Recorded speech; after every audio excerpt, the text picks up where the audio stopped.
Hello everybody. Hello, welcome to the live stream. The Network Berg here. Hope you guys are having a fantastic evening. So, really, did my Discord link expire? I'll probably update that. Thanks, Jack. I didn't know that it expired. I did set it to be a permanent one, so that's pretty strange, but it's okay. I'll send a new link. I'll update it on the thing. So anyways, guys, welcome. As the lab says, we're going to be going over BGP. We're going to be looking at various vendors' equipment, namely Cisco, Juniper, and Mikrotik.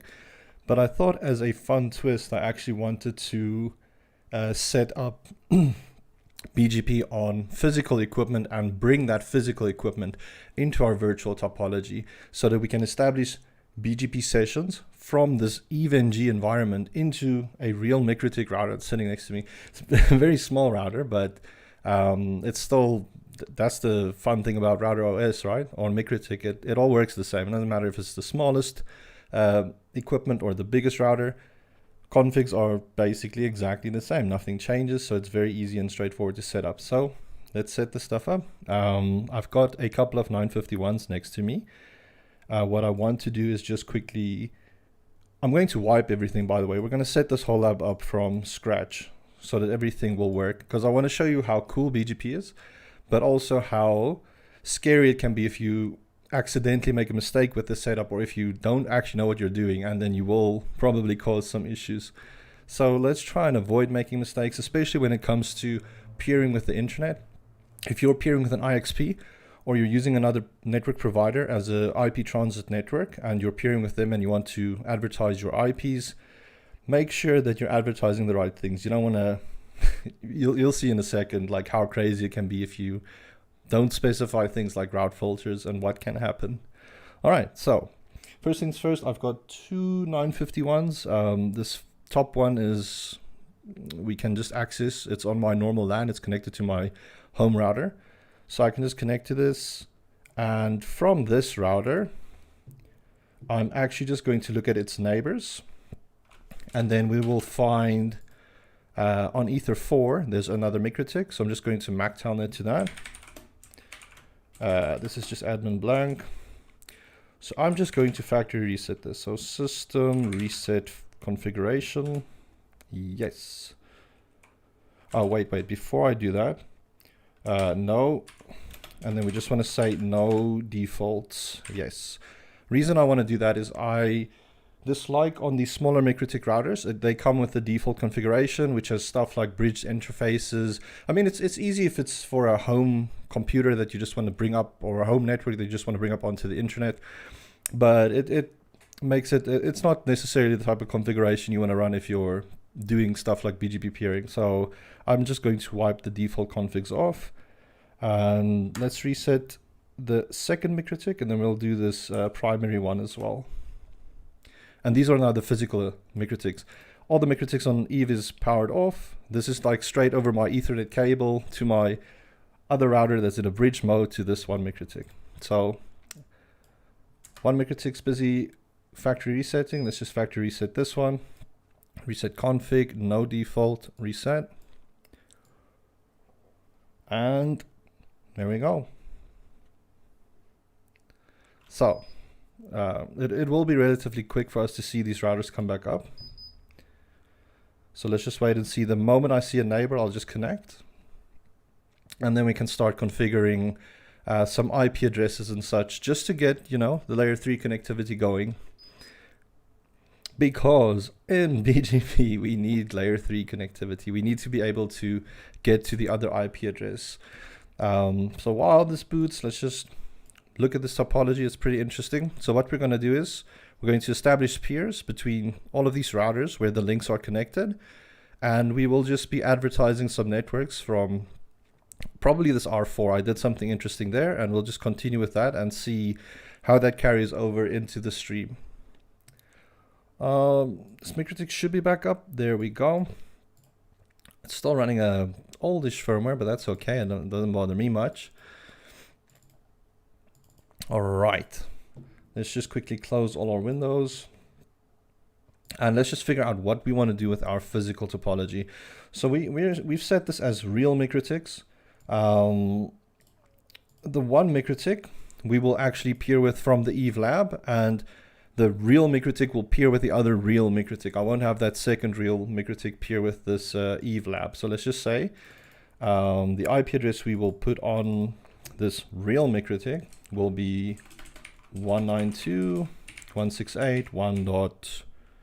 Let's make it 75/24, because that's the subnet it's going to fall in. That's actually my home network subnet, so crazy. So let's just add the IP address, and that IP I will just assign directly onto my Ether1 interface, which goes to my actual router at home. So 192.168.1.75/24. Put that on Ether1. And then let's quickly check. Can I ping 192.168.1.75? Yes, I can. Perfect. All right. Now we're going to just quickly jump onto the, well, we just need to kind of imagine or paint the topology of these real Mikrotiks connecting to each other.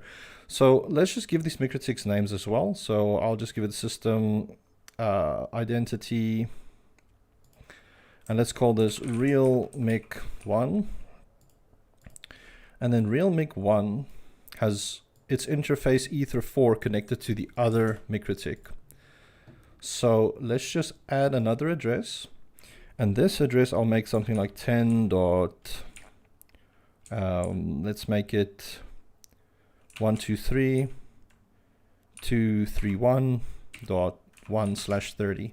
So this will just be to establish a link between my two physical Mikrotiks that I have in my, like in the real space.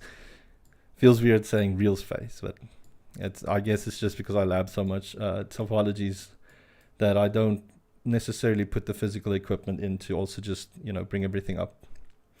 All right, so let's do IP neighbor. Let's just MAC telnet to this neighbor. Admin blank. And then on this, we'll just do the IP address, add address 10.123, was it 231.2/30 on Ether4 as well. And let's see, can I ping my remote address? Yes, I can. So the two Mikrotiks will be able to communicate. And what we maybe should do is just enable ROM-on system, or let's say tool ROM-on set enabled yes, so that I can actually just get to this Mikrotik via Winbox as well. So system identity set name real Mic2. Alrighty. So I'm just going to close this terminal session. And let's try and just bring both windows up together, because I'll connect on Winbox to the other real Mikrotik quickly by connecting to ROM-on. So let's connect to ROM-on. Oh wait, I haven't put it on the real Mic yet. So let's just do a tools, ROM-on, enabled, apply. And now I should be able to connect. And then I should see my real Mic2 there. So let's connect to this as well.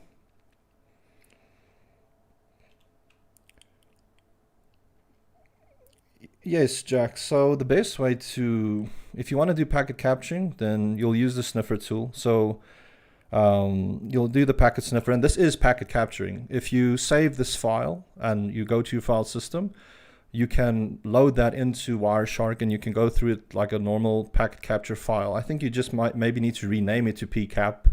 But it's a packet capture. This is it. So it will show you all of those details, like what happens from layer 1 to layer, like the application layer.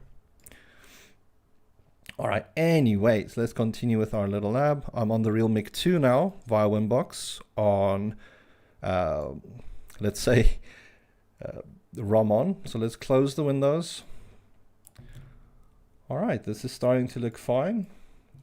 And all that we're going to do now is start our basic BGP setup. So what I'm going to do is, between router real Mic1 and real Mic2, I'm going to establish peers on these IP addresses that I've configured on Ether4. So what I'll do is just go into my routing, go into my BGP, and I'll do this for both routers at the same time. And you can see realMIC 1 is on the left, realMIC 2 is on the right. So we know which one is which and what we're configuring where. So first we want to do is just configure our instances. You will always have this default instance, except if you're using the version 7 beta, then you just configure your own new instance. I don't know if they'll make it a default on the new version 7 when it becomes official, but this is for version 6. This is how things work now. So we'll do it as things work now. It's currently got a private AS assigned there, so 65530. That's just a private ASN. This isn't assigned by any registry. So what we'll just do is, I'm just going to add a new instance, and what I tend to like to do is I just call it like AS whatever. So let's make realMIC 1 AS100, and let's just set its AS to 100. Then we need to specify router ID. So typically you'll just make this whatever the IP address is going to be on that WAN interface, because that will be unique. But that's only in the case of it peering to the internet. If you're using the BGP to peer internally, then you can use something like a loopback address, and then you can make this router ID pretty unique, like 9991 or whatever you want to make it. But I'm just going to make this 10.123.231.1. And I'm not going to do any of the redistribution yet. We're not going to talk about that yet. We'll do it a little bit later in the lab. And now on realMIC 2, I'll also just create an instance, but I'll call this AS200, and this will now be AS200. And I'll set this router ID now as 10.123.231.2. And then I will just apply this. So now I've got instances. These instances are effectively just like clouds. So if I go back to my Eve topology just quickly, just to explain, each instance, each AS should be unique. And each AS is basically a container that will have routing information of what routes are currently in its routing table. And BGP, it's what we like to call a path vector routing protocol. So it doesn't work like OSPF, and it doesn't work like RIP, even though it's quite similar to RIP. But instead of looking at hop counts, BGP looks at path. So path counts. Actually not path counts, but it kind of plays into the role of deciding which route is better. But it will look at the path a route took to get to your router. So imagine we were learning routes from 656.000. If I was on router 1 and I looked at its routing table and I received the route, and it did originate from this router 4, if I looked at the path, I would see exactly the path in like ASs that it took to get to me. And you can almost imagine those are like different ISPs or internet exchanges or whatever that it had to take to get to you finally. And that's why the internet is so massive and why there are so many autonomous system numbers. Anyways, let's get back to our configuration. So we've got our little 2 private ASs. AS100, 200, they are also in a private range, so we don't need to worry about hijacking somebody's ASN right now. And then what we can do is add some peers quickly. So if you followed the channel, you might have seen me do some more advanced stuff, like do layer 3 VPN, like with VRFs, or you've seen me span like VPLS stuff using BGP. But right now we're just going to do a very basic peer-to-peer communication between realMIC 1 and realMIC 2. So let's just call this peer to realMIC 2. The instance I'm going to select as AS100 because that is the autonomous system that realMIC 2 will be using to connect. So if you have that incorrect, your peer won't establish either. And then let's connect to 10.123.231.2. And I'm not going to set anything with the remote port, but my remote AS, I know it is going to be 200. How do I know that? Because I configured it. But if you're going to be peering with somebody else, then they will have their own unique ASN. You might have your own unique ASN, and then you guys need to tell each other, hey, this is my AS. This is what you're going to use as your peer. And they're going to be like, okay, cool. This is my AS. This is what you're going to use as your peer. And this is how the setup kind of just starts. Hold timer. So this is kind of determining how long BGP will keep its, I don't want to say session, but it'll take 180 seconds before, let's say the peer goes down. Before the peer realizes that it's actually down, it will take 180 seconds because of this whole timer. But we can lessen this maybe to like 30 seconds. But it is good to just make sure that it's the same on both sides. Just hang on a sec, I just need to clear my throat quickly. Sorry about that, I just don't want to be sounding like I've got a frog in my throat the whole time. All right, next step, let's add the peer on RealMic2 as well. So we will just call this peer to RealMic1. Let's just keep it relatively the same as the naming convention. I'll use AS200, and then my remote address will be the IP address of Ether4 that my Mikrotik can see, that the two Mikrotiks can communicate on. So 10.123.231.1 is what I'm going to connect to. My remote AS is 100. My hold time I'll also just update here to 30 for 30 seconds. But it is good to have it at 180 seconds maybe, because it could be like something small happens and you don't maybe just want to have the whole session die because of having a too small hold timer. You don't want to make it like 1 second. Like, you're gonna run into issues if you start doing stuff like that. I see that it doesn't even want to allow us to do that, so that's fantastic. All right, then we get some other cool stuff like the in and out filters and our default originates, but we're not going to touch on that just yet. We just want to now establish these BGP peers. So I've applied it. And then if I just expand this window a little bit, I should be able to see if this peer is establishing, or I can just scroll a bit and I can see it's established and it's got an uptime. And you can also look at this via the terminal just by doing something like routing BGP peer print, and you can print detail or you can print status. Status is very good because it literally gives you everything that's happening inside that BGP session. So now we can see we are peering to RealMic2. There's the instance, there's the remote address and all that other stuff. If I do an IP route print on Mikrotik 1, I'm not learning any routes yet. And the reason is I haven't actually distributed any routes yet. I'm not advertising any routes. And there's two ways to go about advertising routes. One way is via this networks tab. And the other way is via the redistribution, which we can do through the instance. So if we go into our instance, we get these redistribute options, and there you see it's like redistribute connected or redistribute static or redistribute RIP. So all that the redistribute does is you can tell it redistribute connected, and then it will advertise all of your connected routes to your peer. So maybe I had other links connecting to RealMic2 and I wanted RealMic1 to know about those links. I could redistribute my connected routes, and then RealMic1 could learn about those routes. But we'll do this the good old-fashioned way. We'll just advertise a network. So currently, if I look at my IP addresses, I don't have much addresses here. So let's advertise a network that doesn't exist on the router and see what happens. So let's go into our networks.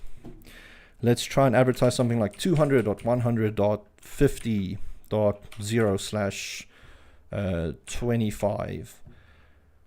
Let's apply that. We can take the synchronize off. It doesn't really change much. And if I go to RealMic1 and I do an IP route print, very curious. I've got the network configured, but it's not advertising the network. And this is something that you need to realize with BGP is it won't just advertise networks because you specify it here in the networks tab. The network needs to be learned either on it needs to exist on the routing table. So either it needs to already be here via some other protocol like BGP or OSPF or RIP or something, or it needs to be a static route, or it needs to be a connected route. Like that's what it boils down to. So let's just quickly create a loopback address on this router, call it allo0. And then on this loopback address, let's just assign it in the IP address list. So we said 200.100.50.1. Let's just make it .1/25, and I'll assign that to allo0. So now the address exists. So if I look at my routing table, it exists as a route in my routing table. And if I go into my BGP, I look at my networks. Actually, let's just look at RealMic1. If I IP route print now, I can see that I'm actually receiving that network. Now it is aware of that network existing. So cool thing is now I should be able to just ping 10 or 200, .100.50.1, and it works. Awesome. So that's a very quick and easy way to set up BGP. And I mean, there's a lot of cool things we can look at. If I look at the BGP and I look at stuff like advertisements, typically you'll see stuff like the peer and the prefix and the next hop and all that stuff. But what we could do is IP route print detail. And here we can see this 200.100.50.0/25 route that I learned. And I can see how it's reachable. And here I can see stuff like the BGP AS path. Remember what I was talking about earlier, like BGP works with the AS paths to determine how to get to something. So it knows it can use path 200 to get to that BGP or that destination. And I mean, that's pretty self-explanatory if I think about it. Let's not stop there though. Let's quickly on realMIC1 also just configure another network. So let's just create another loopback address, call it LO0. Let's maybe give this an IP address of 100.200.50.1/24. And let's assign that to LO0. So from here, what I'll do is, instead of doing this via the networks tab, I'll redistribute this. So I'll redistribute that as connected because I know it is a connected route. So it will now send out all of my connected routes to my BGP peers in this AS. So if I go back to MIC2 and I look at its routing table, I'll actually see I am learning the route now for 100.200.50.0/24. And I'm also learning the connected route that's already between us via this peer, but my connected route will always be preferenced because it's the route that's existing between our two networks or routers. All right, so now we've got BGP kind of working in a good state between our two real Mikrotiks. Let's bring in one of the virtual Mikrotiks. So let's go to our Eve topology, and I'll just connect to this Mikrotik _R1. I'll just bring this up. Wait, before I bring it up, let's just stop. And then I want to wipe the config. I want to make sure we do this all from scratch. So let's start it up again.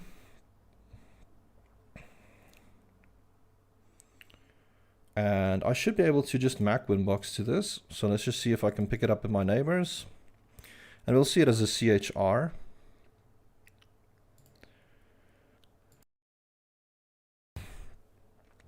All right, let's just refresh. There we go. There's a CHR. And I'll connect onto either interface should be fine, but let's go on to the second one, I guess. Admin blank. Let me just close all my windows and then we'll go system identity. Let's just set this as Mikrotik _R1. I think I've got that as the name there. Yes. And then let's assign our IP addresses quickly. So IPs. So what we can make this is, so the IP addresses here, I've already decided what IPs I'm going to use to my other remote peers, my remote ASs. So we'll just use those on Ether 1 and 2. And then I'll just decide on what IP address I'll use in my real LAN range going to Ether 4. So let's assign the IPs as 172.19.18.2/29 on Ether 1. Assign the IP address as 10.99.88.2/29 on Ether 2. And then assign the IP address 192.168.1. Maybe let me make this 150/24 on my Ether 4. So first thing I want to do from this Mikrotik R1 is I want to see, can I actually ping my 192.168.1.1? That's my default gateway. That's my actual computer. So this isn't my NAT management network or my Eve server or anything. This is my actual router. Cool. And let's just see on realMIC1. Let's just get that IP address again.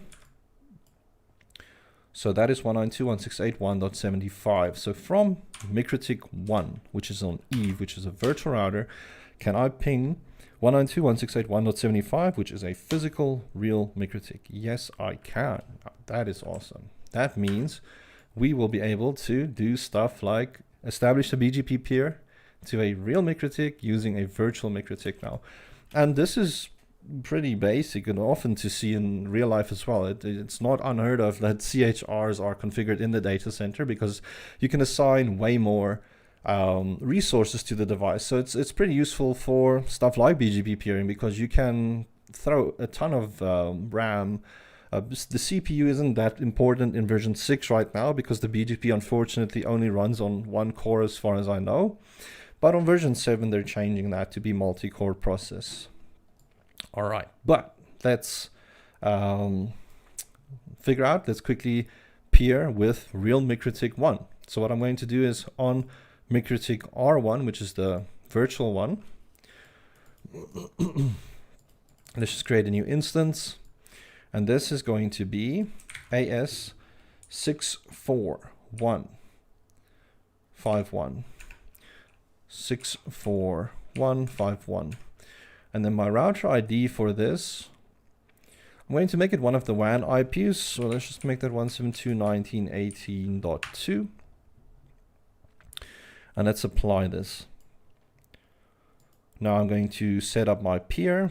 So let's call it peer to real mic1. My instance will be the AS64151.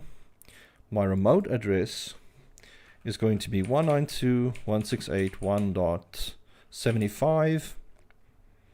And then my AS is going to be 100. I'll leave the whole timer as 180 for this, because I'll also make it the same on the real Mikrotik. And then let's apply. Oh, one thing that I wanted to point out to people about it, about BGP, something that I want to do before we continue with the rest. Just hang on a sec again. Sorry about that. All right, is I want to explain default originate quickly. So let's just jump back to the two real Mikrotik routers. And then what I want to do is I basically want real Mikrotik 2 to get a default route. And this we can do with the BGP as well. So maybe you've got a transit provider, and there's a good chance that they do this if you're transiting with somebody, is they will just default originate. So instead of giving you all of the internet's routing table, like all of the 85,000 different prefixes that's currently live, they'll just give you a default route so that they'll use their routing table to get to wherever, and you'll just have a default route out. But to do that is you'll use the default originate function. Be careful with default originate. You don't want to set a default originate to your upstream provider if you're peering with them, because then you're going to cause hassles for them. If they don't have filters, you're going to break stuff, I promise you. But what we're going to do is we're just going to send a default route out to real mic 2. So I'm just doing default originate from real mic 1. And then as you can see, I instantly receive a 0.0.0.0/0 route from my peer so that I can break out. Awesome. All right. Now let's continue with actually peering with our Eve topology with the real Mikrotik. So on router 1, I'll just call this peer to Mikrotik R1. My instance is AS100. My remote address will now be 192.168.1. Did I make it 150? I think so, but I'll just check and make sure. And then our remote AS will be 64151. Awesome. Sorry, I think I actually need to get some water so I can stop like wanting to clear my throat. Hold timer 180 because that's what we left it on the other side. And this looks about right. Let's apply. And let's quickly see my peers established. How freaking cool is that? So now I'm peering with a real Mikrotik that's sitting here on my desk. It's a silly little 951, but it's connecting into my EVE-NG topology to this Mikrotik R1, and I'm forming a BGP peer with it. Cool. All right, so let's check something crazy. So this is why BGP can be dangerous if it's in the wrong hands. Now, I just quickly want to also go on to realmic 2, and then in its instance, I also just want to redistribute my connected there. And if I look at realmic 1, I look at its routing table, I can see a few routes there. I can see 10.123.231. whatever. And I can get the 200.100.50.0/25 network there, which is fine. But here is a very serious example of things that could go wrong.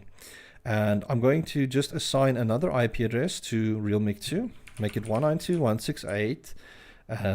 Let's make it 5.1/24, and this is on my Ether 2. And this might just be like some customer's LAN subnet. I mean, it didn't have to be a physically connected route. It just has to exist in the routing table. But now I'm going to also send that route out. So 192.168.5.0.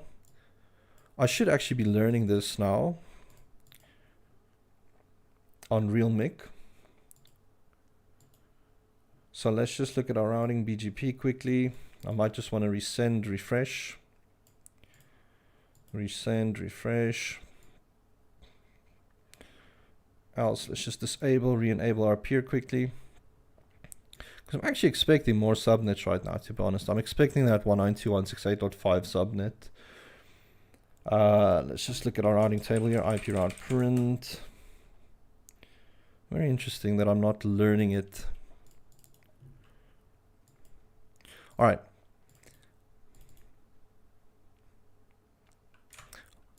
Let's just add it as a network here as well, even though it should work, to be honest. But let's just add 192.168.5.0/24. And let's check if I'm picking that up now.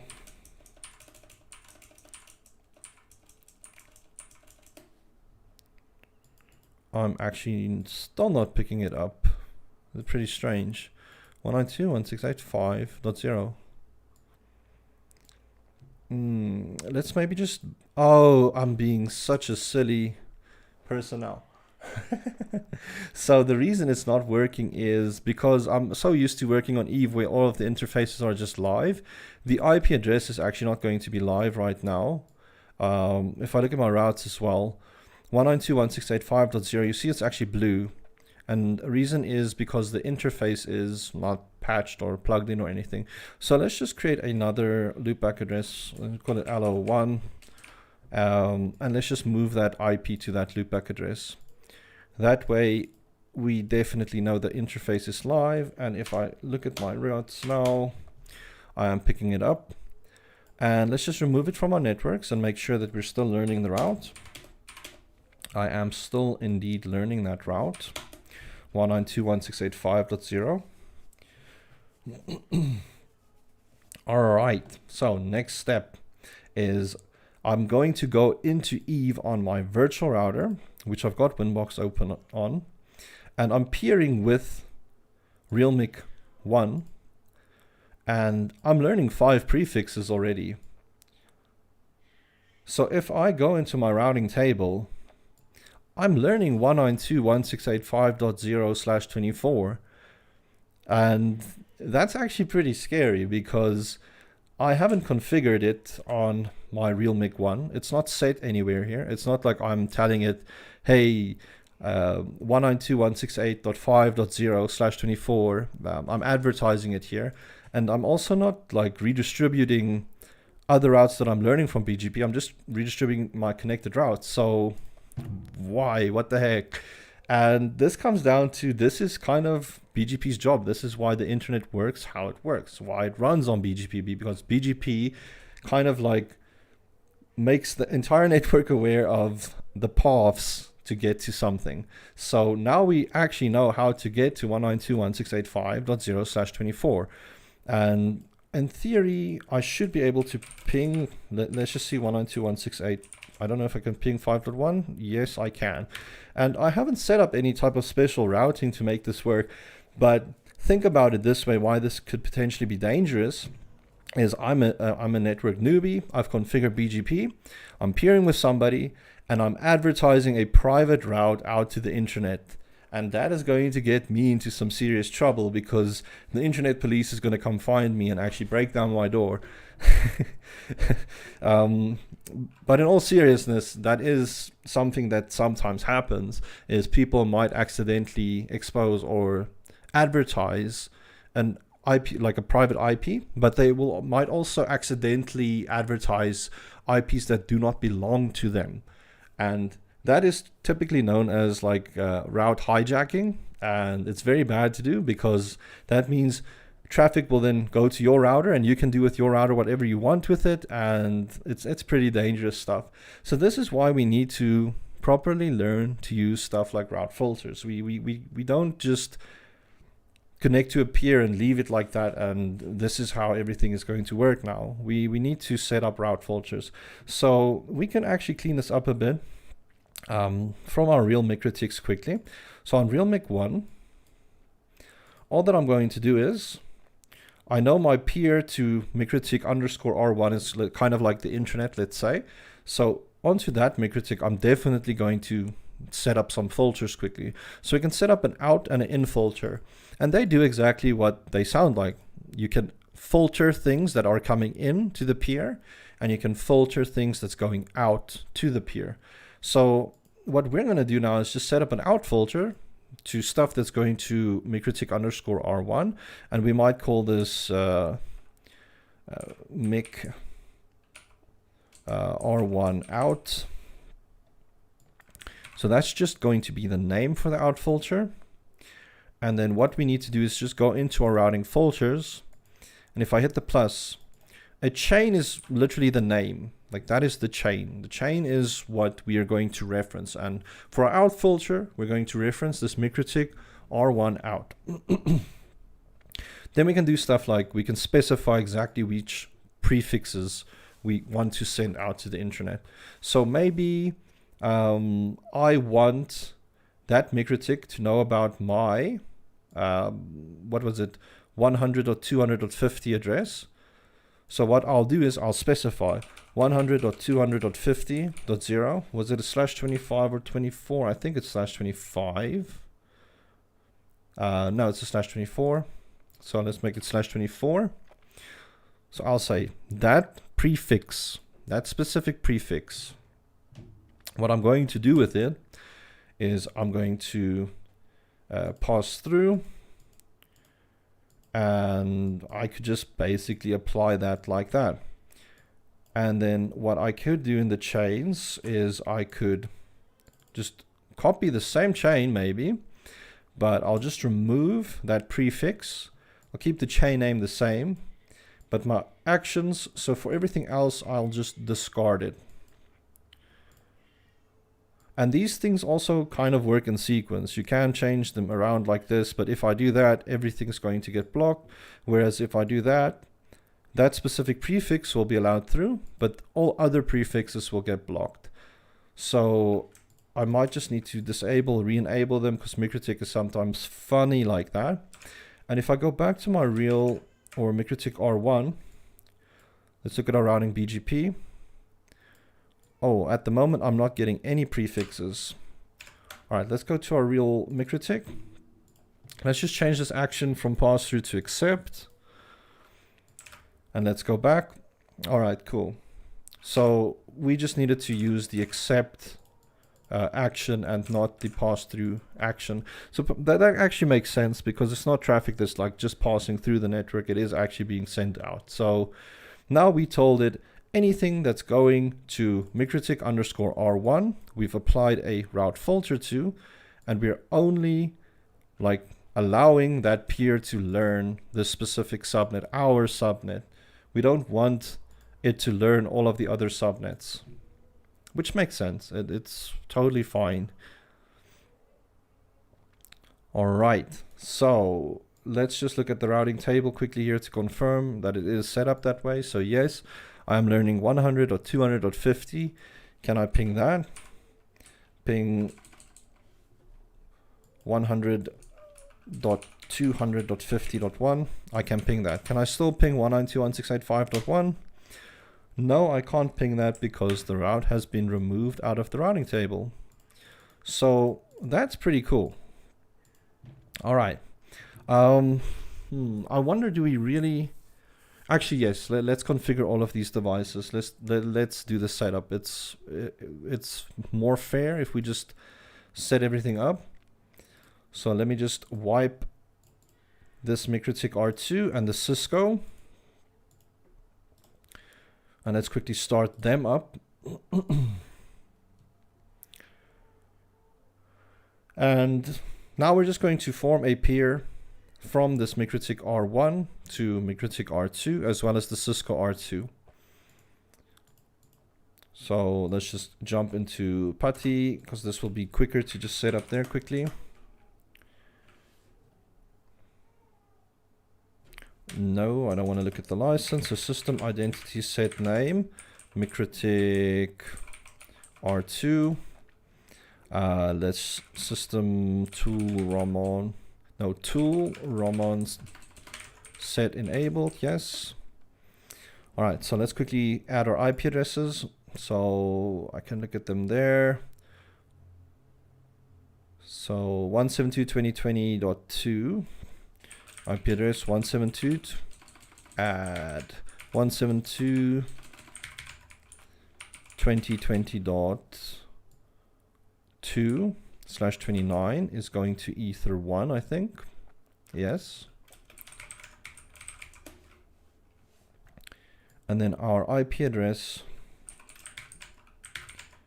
on ether 1 is 172.19.18.1/29, I think.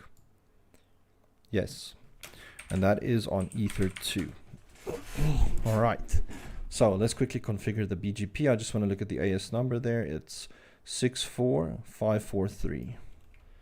So routing BGP instance, add name AS 64543. Our AS is 64543.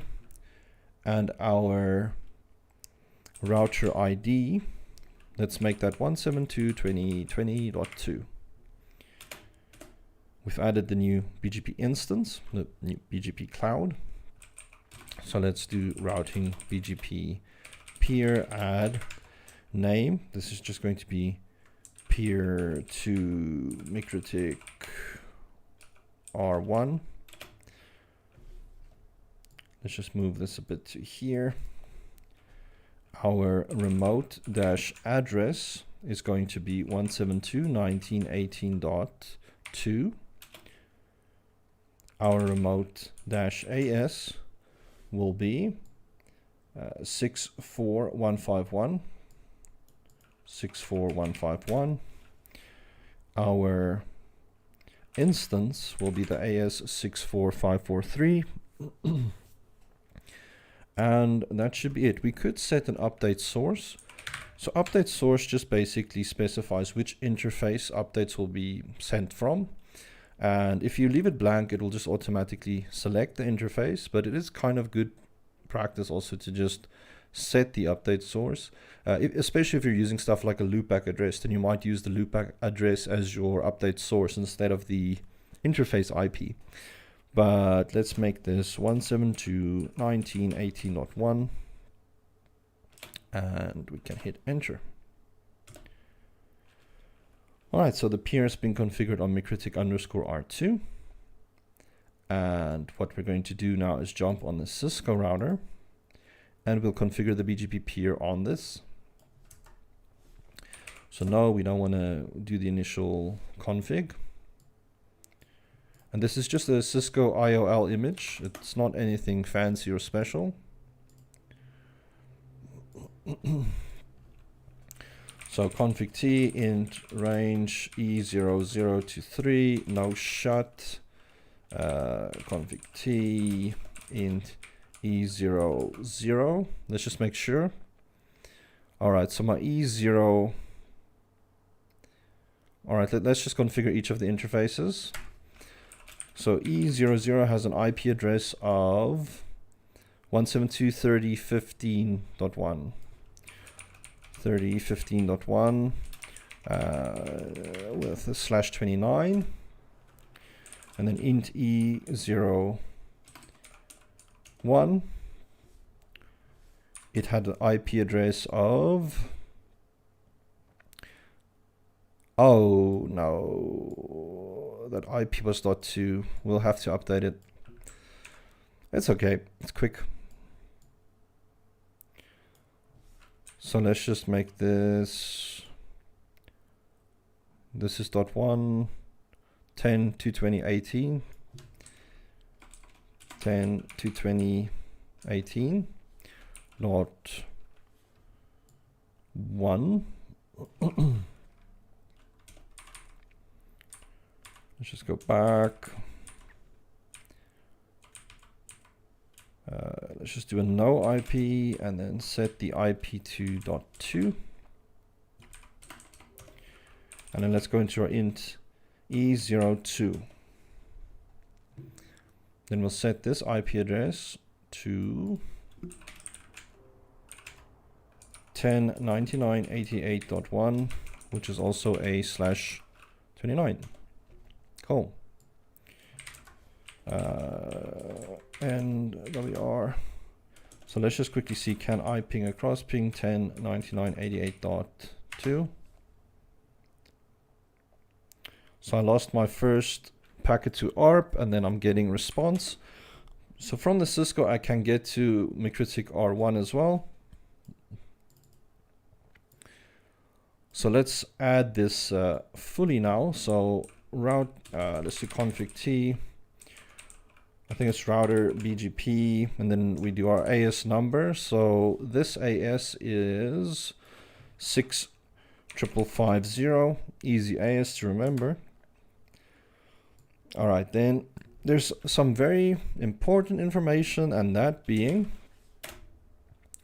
we need to set our neighbor. So all we're going to do is neighbor, and then our IP for our neighbor is going to be 10.99.88.2, and then we need to specify the not AS override. It should be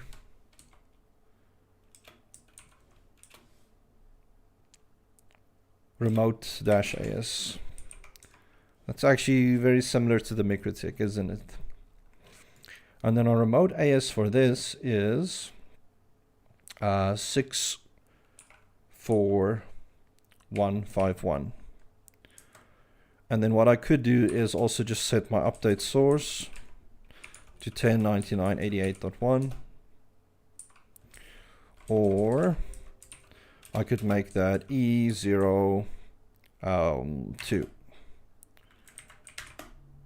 All right. Let's just see, it's trying to form a session with the neighbor, but it's not going to come up because we haven't configured the peer on Mikrotik R1 yet. So let's quickly do that.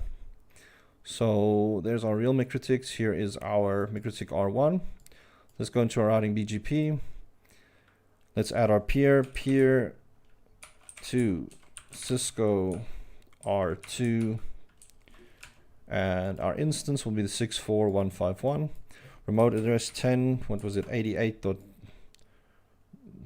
Like 99.88, 99.88.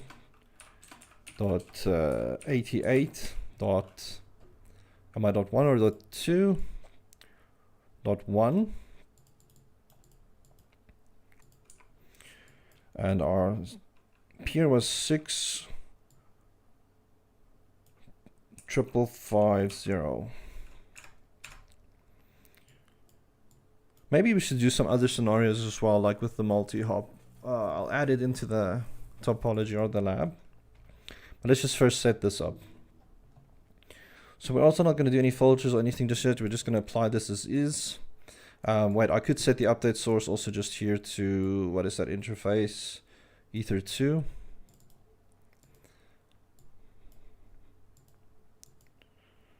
And let's see, I've got a established peer to my Cisco. That's fantastic. So now I've got a peer to the Cisco. Awesome. So let's go back to our Cisco. Config T. Let's just create a loopback address for this as well. LO0. Let's give it an IP address as well. Let's maybe make this 150.150.150.1 with a subnet mask of /24.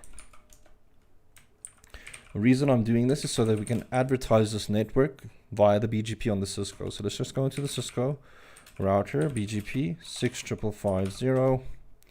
And then what we're going to do is we can do network, and then we can just specify the network. So it is 150.150.150.0.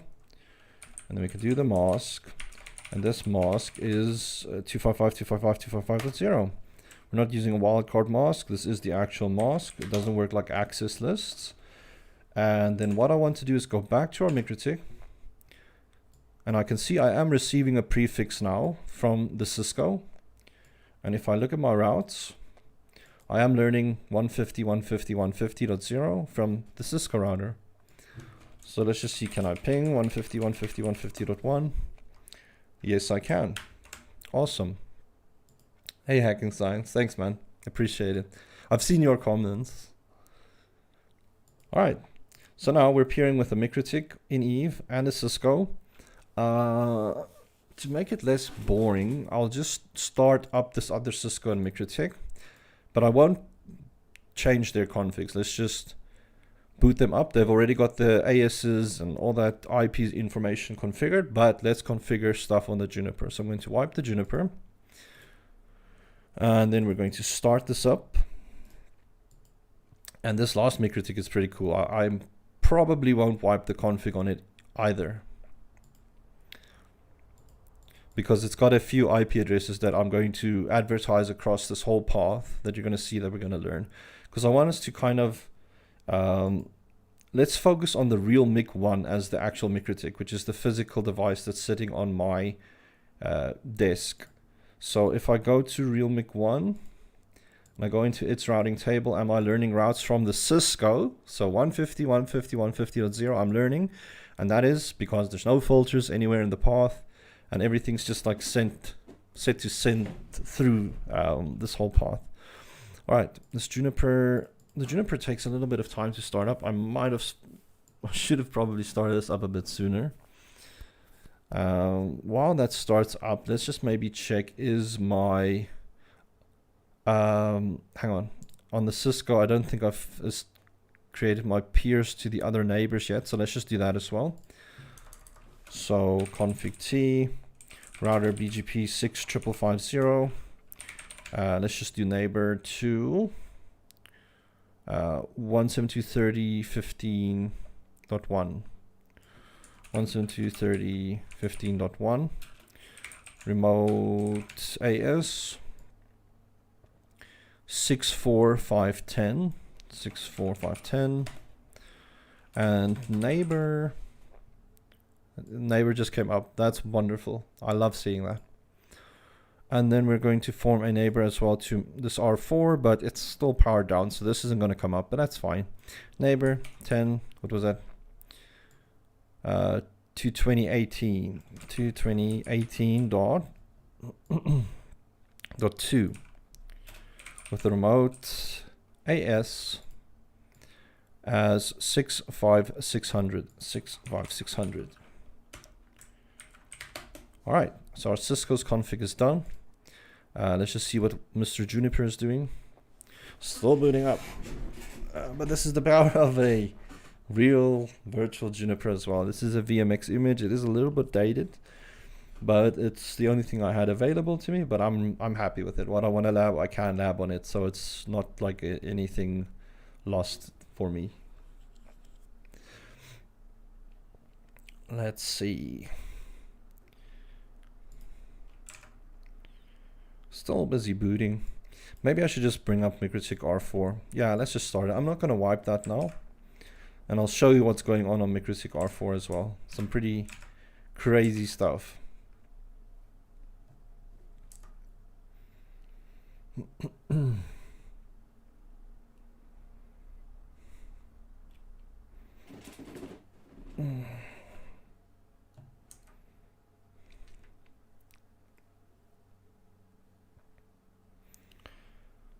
All right, Mikrotik R1 has booted, and maybe while that Juniper still boots, we'll play around a bit extra here. Let me just set an identity for this to name, set name Mikrotik _R4. All right. So what I've done here is I've configured a ton of IPs on a loopback address with different subnets and different prefixes. Well, as you can see, like there's a ton of different, like 169.254 IPs, which I am allowed to use. Hey Rodney, welcome. And if I look at my routing BGP peers, my peer to the Cisco is established. So I'm going to go into my real Mikrotik, and let's just see what the hell, guys. Look how big this routing table's gotten. I'm learning a bajillion routes here. Let's just narrow this down a bit. How freaking cool is that? So this is why BGP is so cool but so dangerous. Look at, I'm learning all of those routes, and this could have been like the internet. And this is effectively how the internet is learning routes. This is why we use BGP for the internet. So cool, man. All right, the Juniper should be up now, because I don't want to lie and say we're going to do BGP on a Juniper and then we don't do BGP on a Juniper. All right, this should just be root. All right, nice. It's probably going to moan to me about some DHCP thing. Maybe, maybe not. Let's just do a show routers. All right, I don't have any routes or anything configured in this Mikrotik, or not Mikrotik, Juniper yet. Let's just configure the IPs for the, there we go, this I want to do. We're going to just go into config, and then I want to delete chassis auto image upgrade, and then I just want to commit that. Otherwise, we're going to get spammed by this DHCP message the whole time. All right. We're still in the edit mode, so that's fine. So from here, what I want to do is edit interfaces. Interface that I want to edit is GE-000. I'm going to edit unit 0, which is basically just the physical interface. I'm going to edit its family. Then I get different family types. What I'm going to edit is iNet, which is basically just IPv4. So I'm going to add an IPv4 address. And my address for this is going to be 172, what was it, 1611. 1611.2 /29. And I'm going to do an edit of the interfaces, GE001, also unit 0. But this IP address is going to be 10.212.1. 10.200.12.1 /29. Why are you unhappy? Edit interfaces. Hang on, let's just commit. And then let's go. I think it's actually mad at me for being in this. Quit. All right, let's do that. Should work. No? Edit interface. Why did I take the S out? That should do it. There we go. Commit. Okay. Let's quit. Quit. Now I'm back in the CLI. It's marked with this little icon there. And let's just do a show IP, show routers. Now I can see I've got routes, but these are now our directly connected routes. And what I can do just to make sure stuff is working is do something like ping 212.2. So the 10.212.2 is going to my Mikrotik R4, which is that Mikrotik that has a ton of prefixes configured on it. And then there is the 172.16, what was it, 11 dot, is that .1? Yes, it is, and that's another Mikrotik, and that I can also get to. All right, perfect. So now we need to go back into our configure mode. And with Juniper, things are a little bit different. We need to edit the protocols and then specify our neighbors from there. But we also need to set the AS locally. So I might need to just check where we do that. Protocols BGP, edit protocols BGP local AS. I don't think this is what I'm looking for actually, but let's just add this anyways. 65500 commit, and then we can do edit protocols BGP. What we can do is we can add a group, and I'm just going to add 2 groups actually. One group will then be for our now we can add 2 separate groups. I think that's fine, or one group. Let's call this external peers. And then what we're going to do is set the neighbor.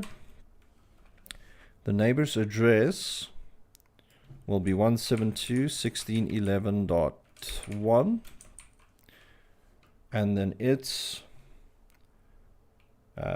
AS. I just need to check where we specify the AS.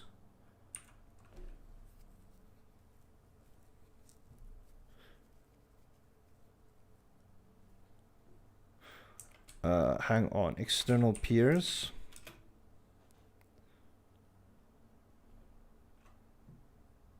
This might be where I want to use 2 different groups actually.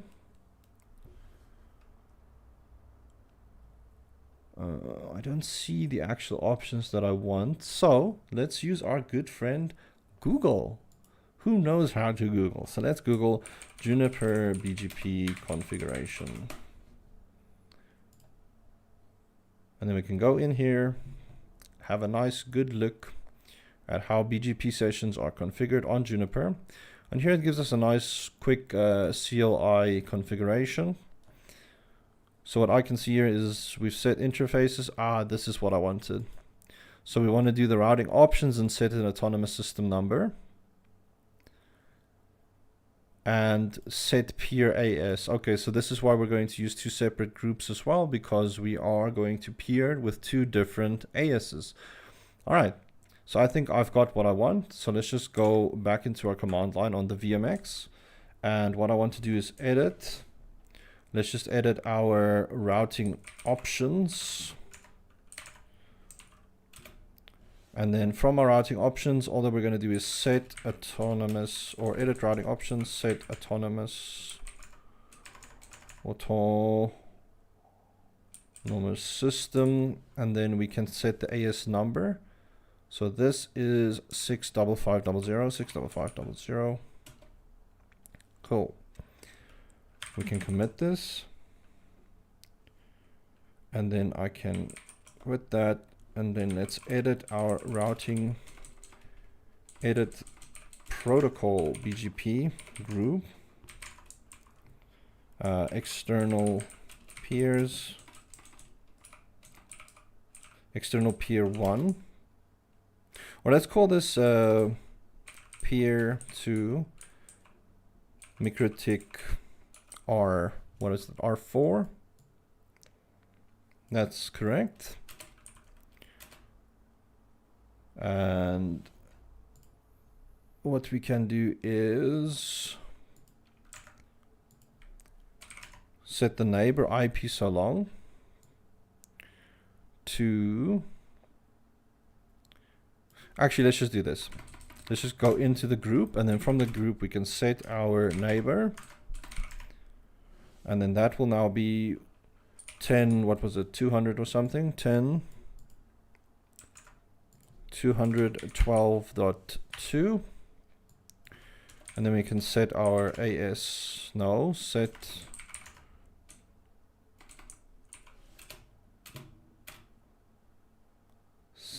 I saw the option just now, it is remote AS, I'm pretty sure.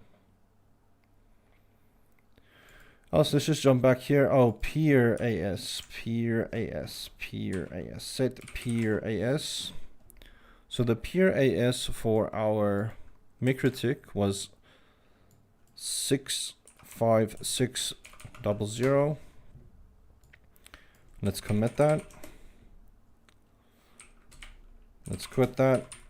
And let me edit another group, but we'll call this peer to Mikrotik _R3. Mikrotik R3. Alrighty. And from here we'll set our neighbor as 172.16.11.1. And we know now we need to set peer-as, and our peer AS is 64520. 64520. Alrighty. Let's commit this. Let's quit. And let's see if the proof is in the pudding, so to speak. Let's do a show protocol, show BGP. Let's just do a show BGP summary. So there's our peers. All right, that's interesting. Let's just do a show IP, show routers.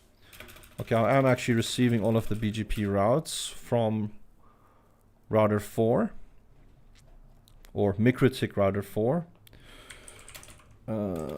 Show route BGP.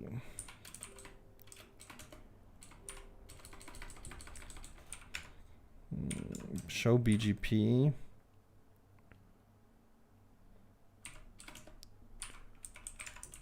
Group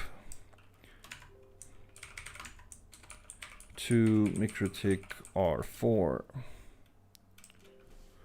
I'm just testing to see what type of information we can pull from the Juniper.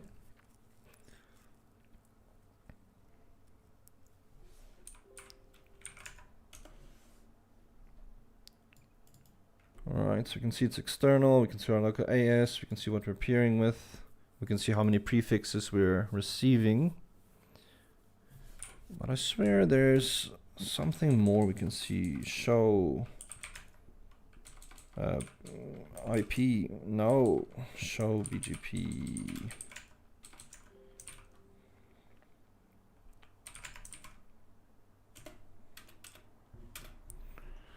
So this just gives us all of the neighbor information. Okay, let's actually look at this from a Cisco router quickly. So there's the Cisco R2. Let's just enable this. Oh, let's just give it the host name as well. Host name Cisco R2. Save that. And let's do a show IP protocol. And if I just maximize that, we can see what the BGP like autonomous system number is. We can see we don't have any filters set. We can see what our neighbors are. And if I do something like an IP route print or show IP route, sorry, since we're on the Cisco now, we can see all of the BGP routes that we're learning. But let's look at a route more in detail. So what I'm just going to do is do a show IP route. And let's do something like .53.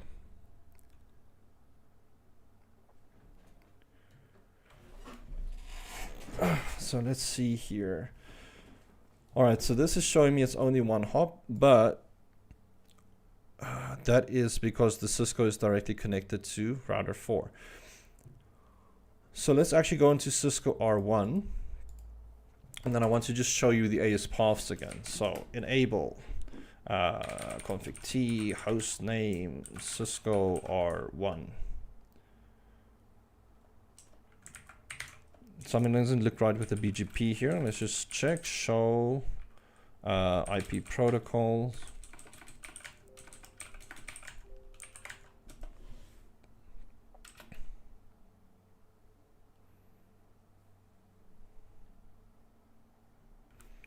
Show IP route.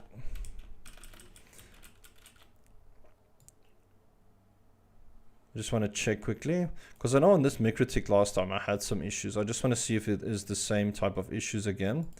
So to just quickly get to that Mikrotik, I'm just going to connect that to my management network, and then we'll winbox onto it, even though I can check it from the command line as well.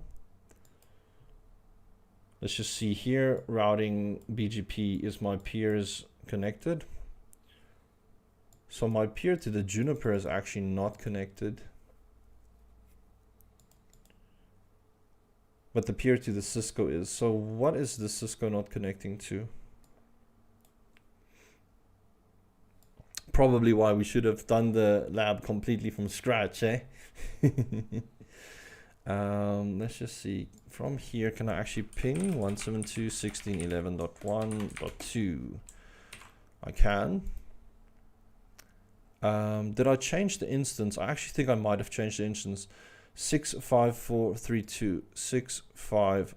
Okay, the instance is changed. 65432. All right, we just need to update that on the Juniper quickly. So I can just do a CLI, or sorry, we're going to go into configuration mode. Then we're just going to need to edit our BGP, no, protocol BGP groups. And then the groups that I've got is peer to Mikrotik R3 is the one that's not working. So let's just show this. So there I see what my neighbor string is set as, and there is my peer AS. So we know we want to actually set the peer AS to 65432. 65432. Let's just show that, see if it's been updated. Yes. Okay, so let's commit. And then we can just quickly jump back onto this Mikrotik, look at our peers. Let's just disable, re-enable it, see if the peer will come up. All right, the peer establishes. Fantastic. All right, so now I am learning all of these prefixes from two different routers. And we can see one route is being preferenced over the other route. So let me just quickly explain this, because I did get asked a question about like specifically like AS, like remove or strip the AS path from the BGP. And what I want you to see is on these routes, since they're both like valid, but one route is being preferenced over the other one, but we can see the distances are the same, like, but the only differences really is their interfaces. But let's go into the routes and just quickly have a closer look at them. So let's look at the active route. And then from the active route, if we go into the attributes, we can actually see there are BGP attributes that are assigned to this. And then we can see something like the BGP AS path. So the shortest AS path in this case, if there's no route filters that's applied that changes any of the other BGP weights for the route selection process, then it will just preference the path that is better or quicker.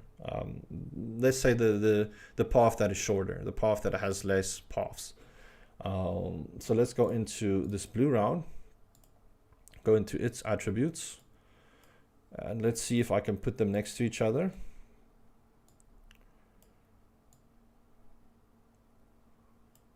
So this one has 1, 2, 3, 4, 5. This one has 1, 2, 3, 4. So the one that only has 4 like hops in its path is the one that's going to be preferenced, whereas the other hop that has 5 like hops in the path, it's not being preferenced because it is a longer path. But if I assign stuff in the in filter, I could actually manipulate some of those details. But if you use something like ignore AS path length, then it won't factor in the AS path length to determine which route is better. So let's just apply that quickly and see what happens to the routing table now. And I might just want to reestablish my BGP peers quickly. But effectively now, that whole path business won't be factored in to decide which route is going to be the active or the inactive route. So it doesn't become part of the route selection process. The Juniper is not reconnecting yet. We might just have to give it a few seconds. Let me just keep it disabled for a little bit, then reapply it.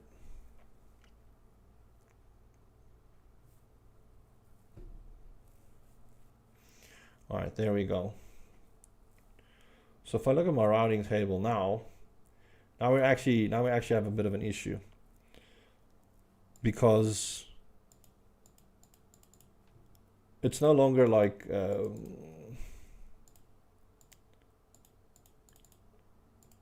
the path has become shorter even if you look at it. But effectively all that this needs to do is it just takes out the AS path length out of the equation when it needs to decide which route is better. Like that is what it comes down to. But it's pretty normal to don't do that. Just unless you have a reason for it, then you can ignore the AS path length. But by default, most people, for Mikrotik at least, they don't just ignore the AS path length. All right. So now we've got a few peers connecting. We've actually got some pretty cool stuff happening. What I want to do is actually, wait, let's just remove this connection going into the management network. Don't like that line. And I might just quickly go into this IP addresses thing that I have here. And as you can see, here is a ton of IPs that I spent some time adding and putting together. And the reason was for this video, or not the video, the stream, man. This is just a stream. And it's really a ton of stuff. You see there's 72,000 lines here for IP addresses. And I actually wanted to simulate almost like the internet routing table. But funny story, when I tried uploading all of these IPs onto a CHR, even though it was just on the base resources, so it was like 256 meg RAM and like one CPU, it started like struggling really badly once it added all of the IPs. I couldn't add any BGP networks, so that's why it's shorter in the video right now, or in the stream. But what we could do is we could maybe just shorten some of the stuff here. So I might just edit this with Notepad++. And what I'll maybe do is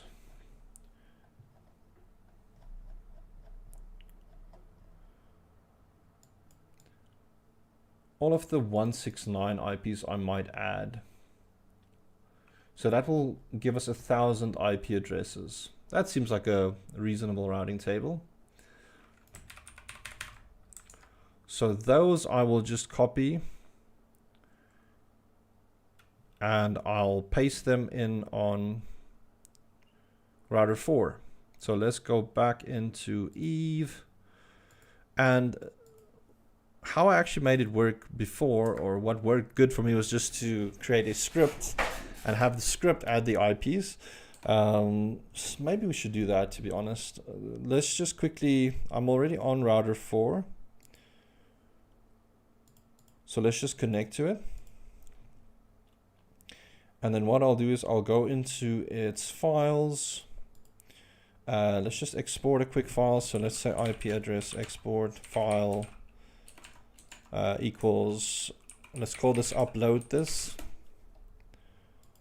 And then I'll just download this file. Let's just place that in my downloads folder. Let's go into my downloads folder. And then in downloads, I've got this update or upload this.rsc, which is the Mikrotik script file. And these are all of the IPs that are currently configured on there. Great. So all I'm going to do is copy paste here. Let's just make sure it is the same. It is, so that's fine. And then what we can do is also just routing BGP network. And then I'm just going to go into that other text file.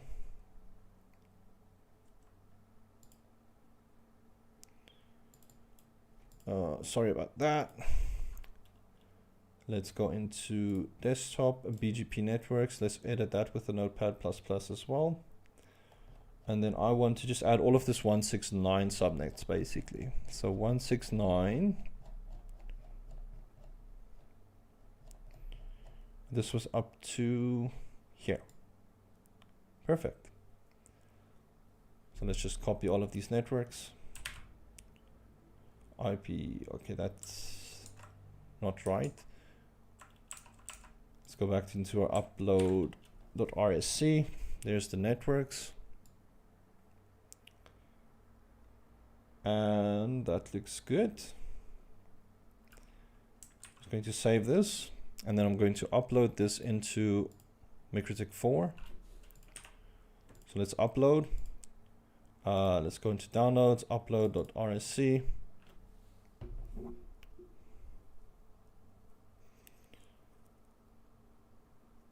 That seems a bit small, but that's okay. And let's just import it, update this. It's going to give me some hassles here with the IP, so maybe let's just remove all of the loopback addresses quickly.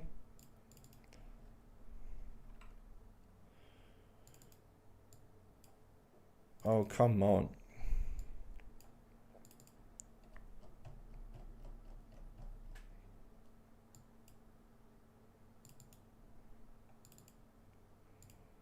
All right, there we go.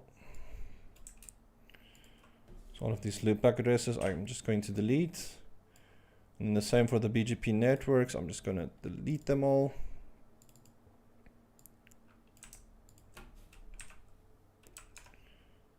And let's just quickly go back to the real MIC one. Look how small our routing table became. Awesome stuff.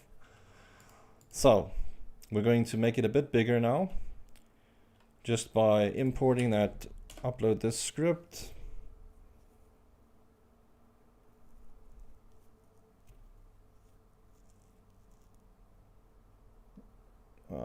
Let's upload a few of the networks.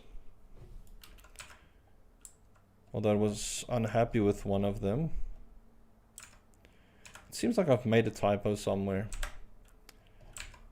Alright, let's just check on our real Mikrotik what routes we're learning now. Alright, so that is on the real Mikrotik. So we're learning just like 72 routes right now. Which is not really what I wanted. Did I make a typo? What is the last address that we've added? Let's just look at Mikrotik 4. So 169.254.42.0. Let's look at our addresses. All right, it definitely added all of the addresses. It just hasn't added all of the BGP networks. So let's look at our networks. And the last one was 169.254.42, 169.254.42. All right, that is where my issue is. Let's just take that out.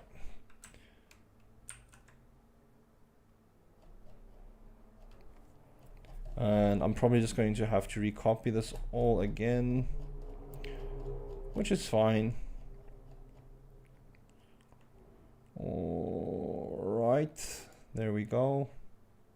Here's the last 169.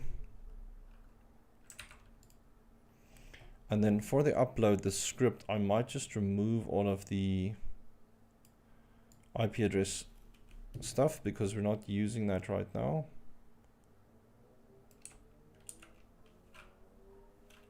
Hang on, I might just want to keep that other top bit. So we'll just do routing BGP network. I should have just fixed it actually in this file instead of like repasting everything again, but that's fine. That looks fine. So let's just upload this and let's remove all these BGP networks quickly. So routing or files, delete the old one, upload the new one, and then let's run it. Number of BGP networks is limited to 200. Makes sense though. That makes a lot of sense. Let's see if we can maybe cheat the system a little bit by just redistributing our connected routes. And we can see if that's working by going to our real MIC, and it's definitely working. How I can see this is I've got 1,000 routes. So instead of specifying all of those routes, I've just redistributed all of my connected routes. And this kind of plays into the notion of route summaries. So whenever you're peering with the internet, you want to make sure that your routes, like you're not advertising each and every little subnet that you have. You want to maybe, if you've got like a /21, advertise the /21 to the internet. Don't break it up to a bunch of little /24s and send that to the internet. Make it one big nice subnet that the internet knows, and then it will just reduce the amount of routing entries that exist on the internet. But what I've done now is I've practically just sent every route that is on router 4 across the whole network, and everything on BGP is now telling my real Mikrotik how to get to all of these 169 or 254 addresses. So let's maybe try and ping something like 169.254.36. I don't know if I have an IP for that, probably not. But it's all good. I'm not expecting, I'm actually happy that I can't ping it, because I actually shouldn't just be able to ping that. But as you see, we're learning a ton of routes. But on here, we've actually only got prefix count 997, and that's actually small if you compare it to the actual internet. Like really, a lot of people on your actual peer link to the internet, you might have something like 80,000 routes, and it might be scary if you look at the routing table, because like, what the hell is going on? And that's why it's probably also nicer to just use a transit provider, get them to send you a default route, and then that's not your problem, it's their problem. Anyways, we've got all of these routes, and since we've got all of these routes, we can manipulate things very nicely with our route filters. So I might have to do a lot of the setup actually on this Mikrotik R1, since it's actually got the two different paths to this network to learn routes from router 4. So let's jump onto Mikrotik R1, and here we can see it's still all of the routes. We're learning all the routes. That's all that is to it. But we maybe want to manipulate some of the stuff, because right now I'm just learning, like I'm learning the routes actually from both peers, but the prefix count just isn't being factored in due to the whole BGP AS path thing. So what we can do is on the, let's say Cisco R2, let's just pick a route. Let's just pick any random route that we can see in the routing table. Let's go up. Let's take this 169.249.18.0/24. We're going to manipulate some of its attributes using a route filter. And for this, we're going to use an in filter now. So what we're going to do is go into our routing BGP. We're going to go into our filters. Remember, we had a chain. So our chain, let's just call the chain, it's just a name. So we could call this Cisco in filter. The prefix was that prefix I just cherry picked out of the routing table. I mean, what you could also do is put the prefix like this and put the prefix length like a 24 there, but it works this way as well. We're not going to do anything like protocols or anything. Remember, this is not stuff that needs to match. So if this matches the route filter, then it will start applying whatever you put in the actions. So I'm just going to go and say, there's our matchers. And here we can specify stuff like the BGP AS path that it took, or the origin, or the community, or all that kind of stuff. But what we're going to do is let's set some actions. And one of the actions we're going to set is we'll accept the route still, but we're going to change the distance of the route. So let's make the distance something like 5. And we won't set anything else yet. I just want to change the distance for now, and you'll see like what's going to happen. So we've got Cisco in filter. So I'm going to go into my routing, I'm going to go into the Cisco, and then in my in filter, I'm just going to apply that Cisco in filter, apply that there. I might just need to disable, re-enable the chain. But you see how wacky the routes are acting, and that is not like something we want. Look what happens when I enable and disable that filter. So let's just look at this route specifically. So if I look at this route, let's just make this a bit smaller. What you can see is we have actually changed the distance. So if this was in a scenario of a, like, let's say ISP customer edge to provider edge failover scenario, if you change the distances, then this would have effectively allowed you a way to fail over between like different links if there was some type of issues. But we're not doing that right now. This is just like the internet almost. So what we can also maybe do is let's tweak some other things in our route filter quickly. So let's go back to our filters, and for that same thing, that we can change stuff with the BGP. So these are like attributes that we can change in the BGP, which will also apply like or make a decision if which route is better for the routing table. Right now we know it is routing out over the Cisco. So let's just maybe set something like a med. And this med I might set to 1000. Let's apply that. And let's just disable, re-enable that filter.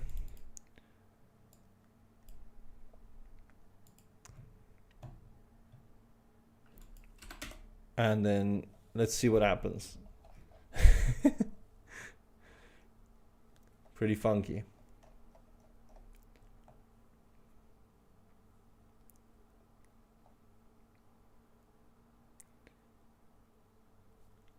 It's so strange to see these routes act this way, but it's also not. It's kind of expected because of how this BGP is set up at the moment.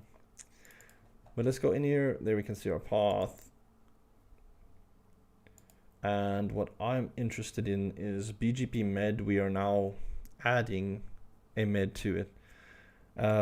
Essentially, if I want this, I could probably just go back into our filters. I'm going to remove the med.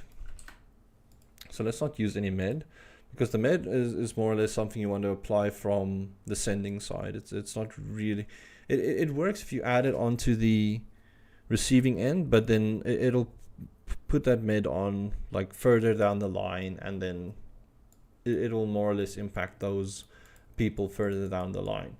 So what we could effectively maybe do is set the med on the sending side, but let's do something cool. Let's maybe say we want to block this route, but only from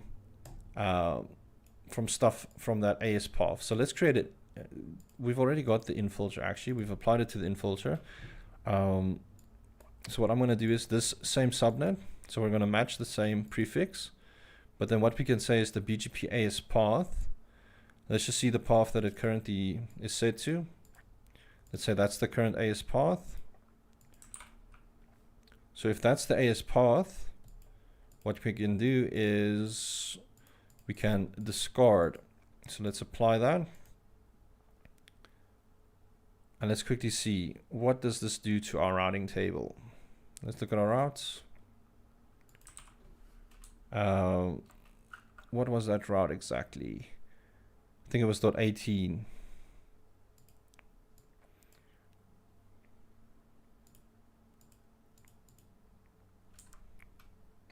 So routing BGP or routing filters.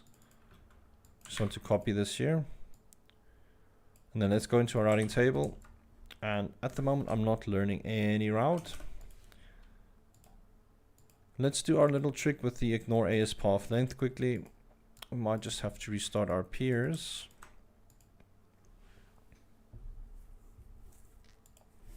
Bring the peers back up.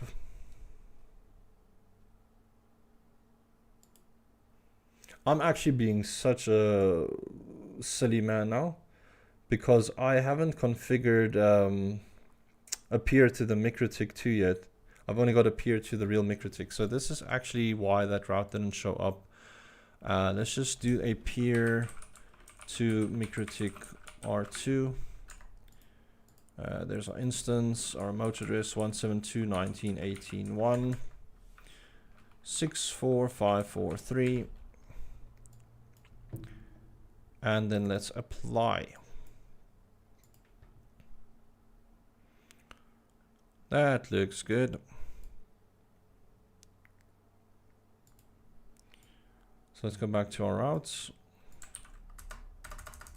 Am I learning that route yet? No.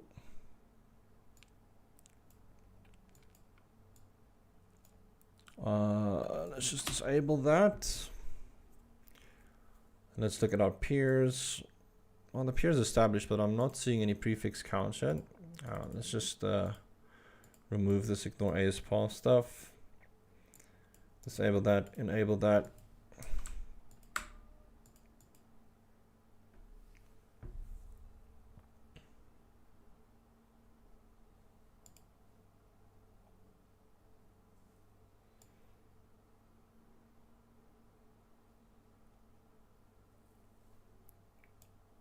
So if I look at my IP routes,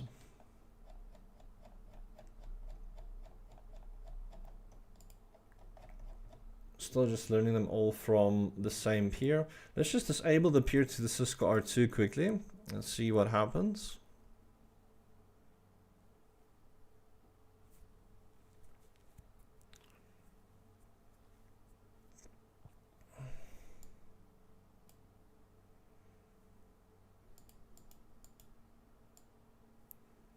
So somewhere something isn't right still. Let me just try and fix it. I think it's actually on this Mikrotik R2.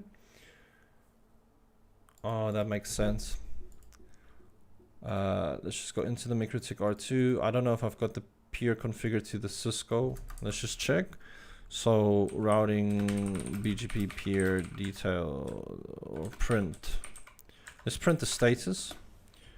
So I've only got the peer to R1 at the moment. So that will definitely cause issues because I'm not able to learn the routes from the rest of the network through here. So let's just add the routing BGP peer set or add name peer to Cisco R1, I think. Remote address. That equals 172.20.20.1. Remote AS is 64510. 64510. Our instance is the AS 64543.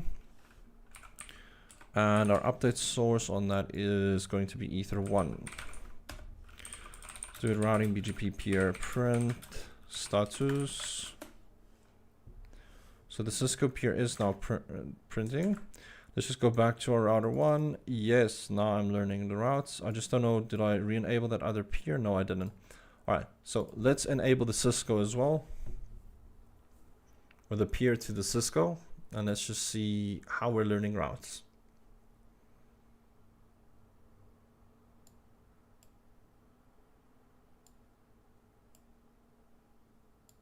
This should connect any second.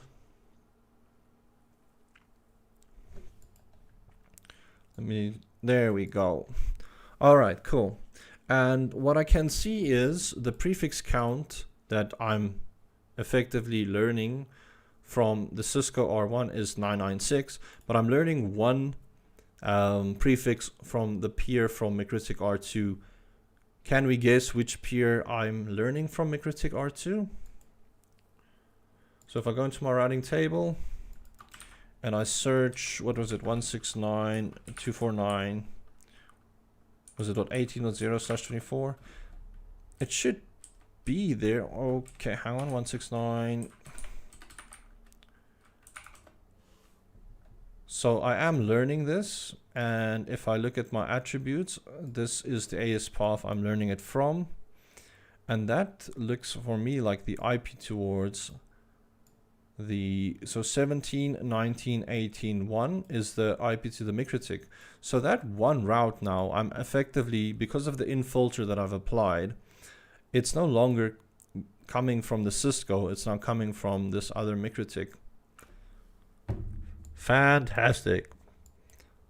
All right, let's just, I want to enable this ignore AS path now. So since both of the peers are actually up to Mikrotik R1. And then what I want you to look at is probably, we might just have to disable, re-enable the stuff.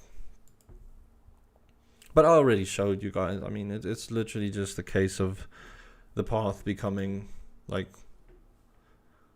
not being a factor in the decision for the routing table. But if you look at the routing table, you'll see very weird things happening if you set that option. Like you'll see stuff like this happen because routes are kind of like, the router is kind of getting confused because it doesn't really know which route to take in this instance. Cool, now I can't even log back into the Mikrotik. Let's connect to Roman, or let's connect again. There we go. And this is now because of that AS path, that because the routes are live now from both peers. It's since it doesn't use like the AS path to calculate anymore which route is the better one. So this is kind of like why you want to have that option not enabled unless you have reason. Alright, so let's just disable that. Just close our peers, bring them back up so that we don't have any funky stuff like that. I might have to reboot the router even, because I think this rib and fib pretty much got freaked out from what we did. Let me just leave it for a sec, but I get a feeling I might have to reboot. But let's check the 169, what was it, 249.18.0/24. I'm learning that on Ether 1, but the rest of my subnets I'm learning on Ether 2. And that's actually pretty useful for us because now we can kind of also dictate which path we want to route traffic to and receive traffic from specific subnets. So we could effectively, you know, make things route how we want it to. We don't need to take one specific AS path if we want to get to somewhere. All right. So that pretty much like sums up like the AS path stuff. We've looked at the in and out filters. We've just established some peers. I know a lot of the times people also ask things about, in my previous videos, like especially like just on videos on the channel, there you'll see things like me using things like a route reflector, which is more or less used in the ISP network. You'll typically not use a route reflector to, let's say, the internet, typically. Because there's no real requirement or need for it. Like a route reflector you'd use to reflect those specific routes to other peers, so that you could form services such as the VPLS or MPLS stuff that I do in other videos. If you're going to use something like the multi-hop function, so multi-hop is in essence, if we look at this topology, and I'm just going to say, let's say Mikrotik R2 and Mikrotik R3 wanted to form a peer with each other, but they wanted to peer over the internet, like over this network. They could still do it, but they'd have to use the multi-hop function to make that happen. So they'd just peer over like layer 3 instead of a direct connection to each other. It would just go over this internet, but that might be not secure on something like Mikrotik, since Mikrotik doesn't currently offer BGP security, which is pretty much something you'll get in other routers vendors like Cisco or Juniper. Because think of it like IPsec encryption, that you encrypt all of those data for the BGP session so that people like malicious actors can't really see what's happening. But with Mikrotik, you can't really do that. So I'd probably advise against trying to make a multi-hop connection over the internet to form some BGP peers, unless there is a requirement and you're feeling pretty secure, then you could do it. But Typically direct peering, like that's probably the way to go, so that you don't run into any issues. But it's really straightforward. All you do is when you configure the peer, you just tick that multi-hop option, and then you can use this peer IP for the remote address if it is reachable. And then it's the same on both ends. Like both ends will just use the multi-hop function, and then you'll be able to establish a peer that way and use BGP services. So it's pretty straightforward like that. Other things people might ask questions about, and guys, these are more or less now things I'm just listing that I might do in the next stream, because I'm pretty much going to end the stream in the next few minutes. But other things people tend to ask about is stuff like confederations. So if I just go into our let's say Mikrotik R1, and I go into my routing BGP, if you look at the instance, we have something called a confederation. So what I want you to think of a confederation as, think of that almost as, I don't know if you're familiar with Q and Q on VLANs, but think of this as an outer tag, an outer AS that people can connect to from the outside in order to form a BGP peer. And then you get your configuration peers, which could be sub ASs which live inside your configuration, that are actual ASs that's like peering and doing stuff in your network. A good example for this, let me just scale back to Eve. So you might get like AS 64543, 64510, and 65432. Like these ASs all connect to each other. They deliver some type of service. But let's imagine this was not the internet or us doing some BGP thing here. We're now going to peer with somebody else, and they want to peer with one of our ASs that we don't want to expose directly to them. Then what we could do is we could just create a confederation for that. And the confederation is literally just this. There's the box, and the confederation just acts as a container for all of these ASs. They all still function independently towards each other inside the confederation, but the confederation could be its own AS. So it could be like AS 65000 or something. And then people from the outside would just connect to this AS 65000 instead of this AS that you don't want to expose to them. So I mean that's one use for confederation, but you can have a look on what confederations are a bit more on the wiki. Let's check Mikrotik Confederation. It's not there.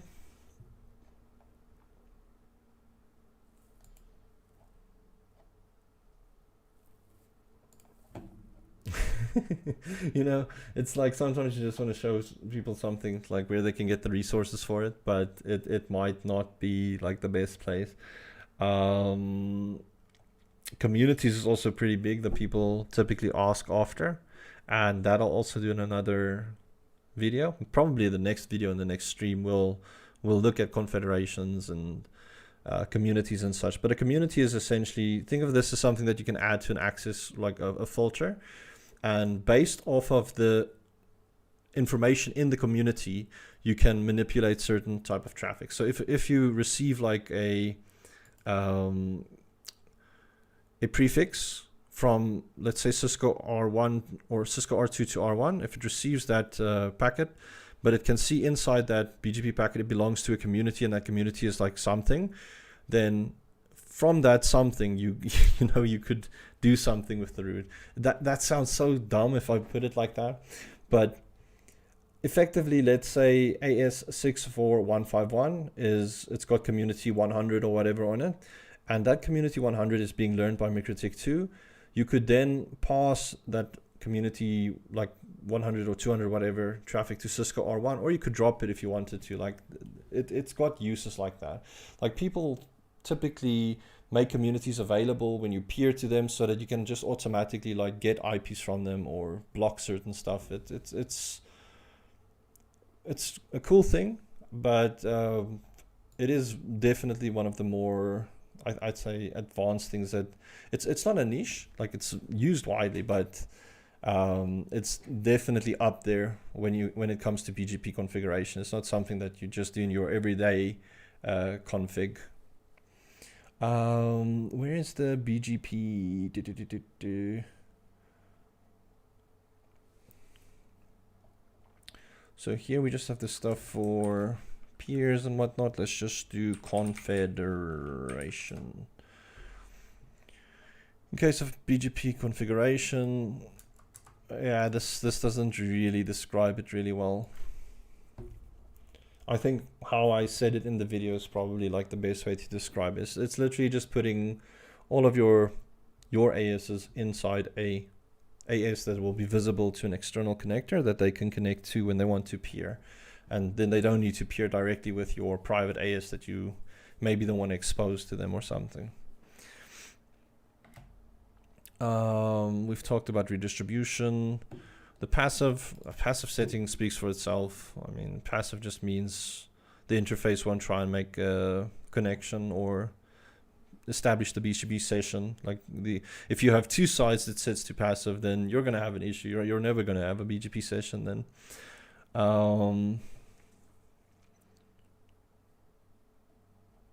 Yeah. Okay. Let's do one quick thing, which is what people typically also like ask about when they see like their connection drop and they're like, why hasn't it failed over yet?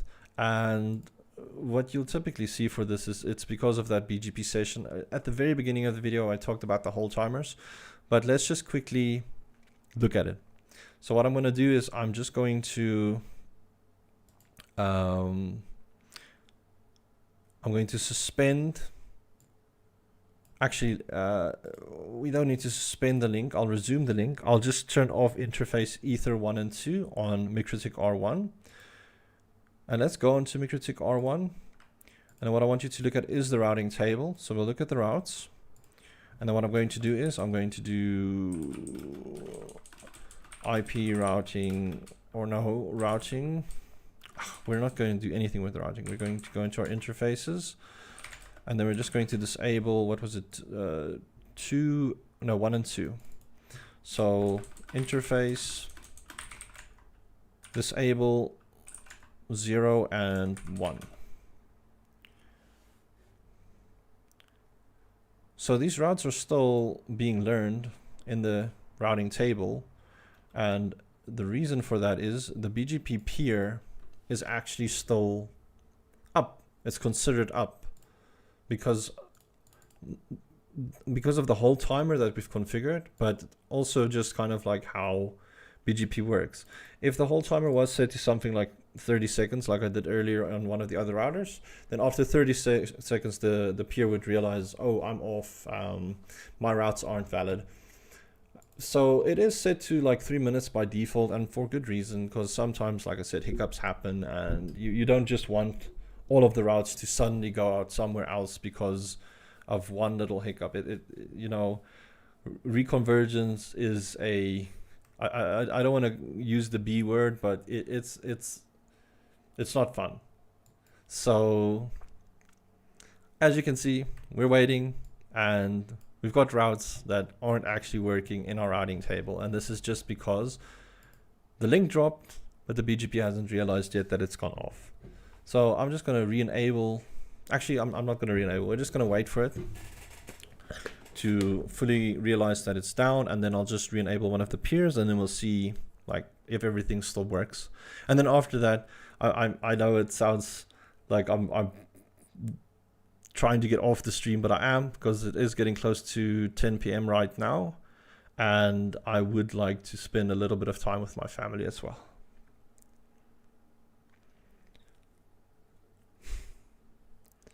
So let's see what's happening here.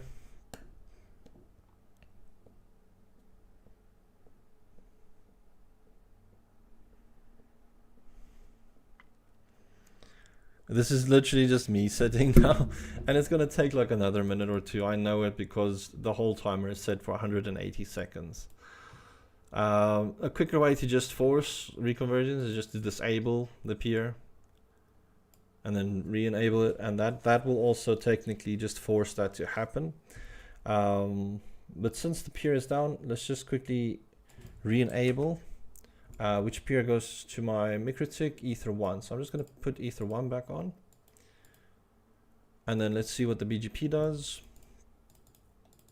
So the BGP for Mikrotik R2 should actually just come back up. But we'll just wait for it to realize that it can actually form a connection. But you'll see, like me sometimes a lot, I'm just disabling and re-enabling because that kind of like forces the connection to occur. And now I'm learning all of my prefixes again, so technically everything's up and running again, everything's working. And I'll do the same for the Cisco. So let's go into our routing BGP, disable, re-enable. And there we go. All our routes are now back on the Cisco because that is the preferred path. And then we've got that one route from the Mikrotik that we're learning because we've made some changes to an infilter. And everything is how it should be. I don't recall if I explained the refresh resend bit. I know I did it in the video, but basically you can refresh and resend information over the peer without physically dropping it by using this these buttons, but the peer needs to be established. If it isn't established, then this doesn't really do anything. This is useful for if you do apply a route filter and you've disabled, re-enabled your route filters, but things still aren't like actually doing what they need to be doing, then you can just refresh and resend and it should work. If it doesn't, then just disable, re-enable the peer and things should come back up. Anyways, guys, that's where I'm going to call it a night. I'd like to thank everybody for tuning in, watching the stream. I know BGP is a big topic for a lot of people. I mean, there's a whole freaking course on Mikrotik for the MTC INE, which focuses largely on BGP. But I don't want you to get scared of BGP. It's a very fun protocol. It's very useful, and I mean, you can use it for various services, failover, like I showed you, VPLS, MPLS stuff, and then also ultimately for the internet peering, which is its biggest purpose, why people actually use BGPs for the internet stuff. So anyways, thank you all for watching. I'll catch you guys in the next video or the next stream. And I hope you have a wonderful evening.